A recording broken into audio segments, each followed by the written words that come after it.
Hi, boys and girls. It's Professor Sal the Story Gal with the book, The Little Red Hen. I just need to find my glasses before... Oh, there. Wait a minute, Bobby. Did you have my glasses on? He's so silly. I'm always losing my glasses. Do you want to hear this story? It's a little bit different than the one that we acted out with the cat and the mouse and the dog. There's some different animals in this one. So Bobby, what if you sit over here? Okay, he's gonna sit right over here and we're gonna have a story. Instead of acting it out, it's a book, The Little Red Hen. Oh boy. Once upon a time, there were 4 friends who lived together in a barnyard. A dog, a goose, a cat, and a little red hen. Wonder what's different. We had a dog and we had a cat, but we didn't have a goose. We had a mouse in our other story. Well, let's see what happens. This one has a goose. The dog was a lively pup who liked to play all day long. After all, he said, who will chase balls and do tricks if it's not me? The cat was a handsome animal who liked to groom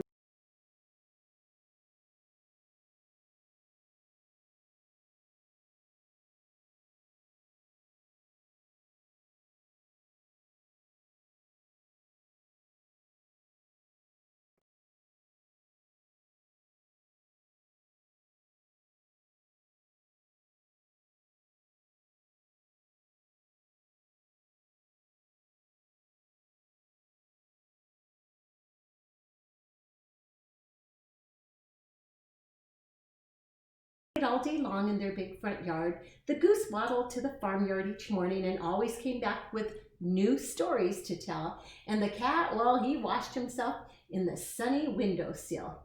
The little red hen, she cleaned the house, she worked in the garden, she cooked the food, and she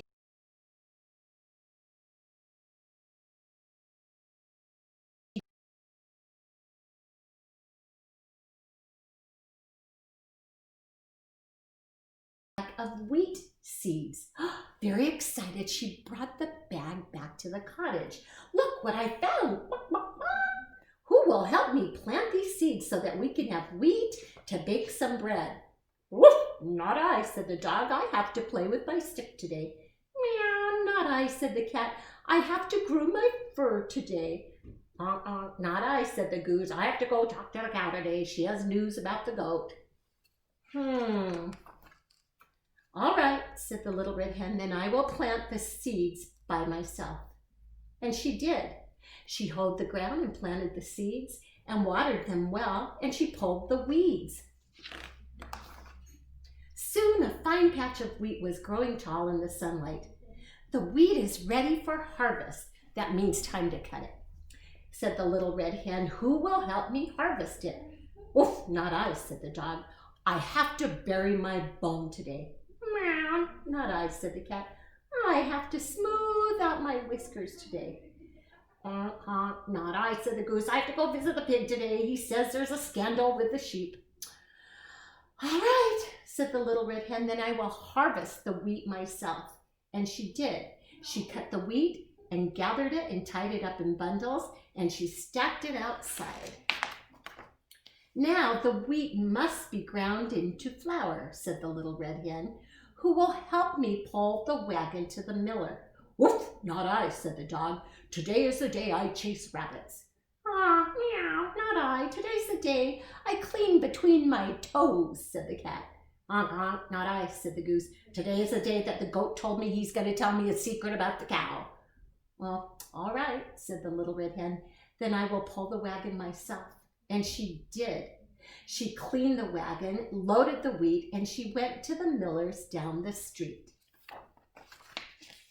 The next morning, the little red hen was ready to bake. Who will help me make the dough? She asked. Woof, not I, said the dog. I'm busy chasing my tail. Honk, honk, not I, said the goose. The dust might make it hard for me to talk. Meow,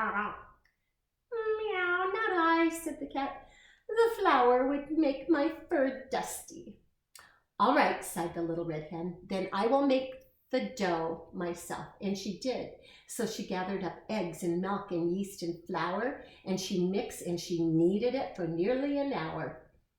See, here's some rhymes in there. Flour, hour. Kneading means you kind of push it down and let it go up and down.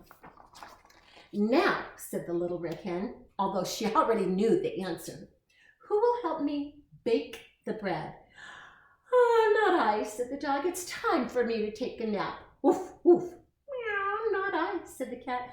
I really must get some beauty sleep. Honk, honk, not I, said the goose. I absolutely must rest my voice. Honk. All right, said the little red hen.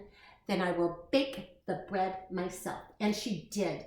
And she built a fire, a difficult chore, slid the bread pan through the oven door, cleaned the mess that the baking had made, and finally went out to rest in the shade. I hear more rhymes. As the afternoon wore on, the wonderful aroma of baking bread drifted through the cottage, and it tickled the noses of the napping dog, the sleeping cat, and the resting goose. They sniffed, they smiled, they opened their eyes. What is that heavenly smell? Asked the goose. Why, it's just my fresh baked bread, said the little red hen. Who will help me eat it? Woof, woof, I will, said the dog, jumping up from his rug. Meow, I will, said the cat, leaping down from the windowsill. Honk, honk, I will, screeched the goose, forgetting to rest her voice. Do you think she's going to let them have bread? Let's find out. You will? Asked the little red hen. But you let me do everything else. I hoed the ground and planted the seeds, watered them well and pulled the weeds. I cut the wheat, then gathered and tied up in bundles and stacked outside. I cleaned the wagon and loaded the wheat and went to the miller's down the street. I gathered up eggs and milk, yeast and flour, then mixed and kneaded for nearly an hour. I built the fire, a difficult chore, slid the pan through the oven door. I cleaned the mess that the baking had made, and then, only then, did I rest in the shade. So you know what? I think I'm going to eat this bread all by myself. And she did. She ate the whole loaf. But the next time the little red hen needed help around the house, nobody said, not I. Oh, look, they're all helping her. Oh, I like that friends are going to help. Hope you enjoyed the story, boys and girls. I'll see you next time. Professor Sal, the Story Gal. Bye.